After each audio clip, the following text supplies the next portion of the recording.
نكت غدا الناس، ولكن ما يمكنش الناس بلا ما نعاود لكم هاد النكته.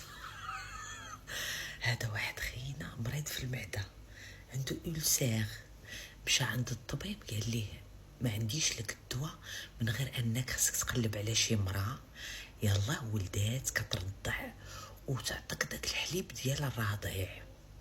تفهمنا؟ مشى هو كيقلب كيخمم مسكين، لقى واحد المراه في الدرب عندهم يلا ولدات. مشى عندها قال لها ما ديريهاش مني قلت الصواب، انا راه مريض بالمعده وراه الطبيب قال لي خصك تقلب على شي مراه يلا ولدات تعطيك داك الحليب تاع الرضيع. عاد غتبرا. قالت ليه ما كاينش مشكل، جعر الجار على جار. رضعاتو 3 ايام. كيفاش رضعاتو الله اعلم، ما تسولونيش. رضعاتو 3 ايام. نهار الثالث قالت ليه خاصك شي حاجه اخرى؟ قال لها في الصراحه حشمت نقول لك. قالت لي لا غاقول ما تحشمش. قال لها ما لقاش عندك شي كي كندوز بيها؟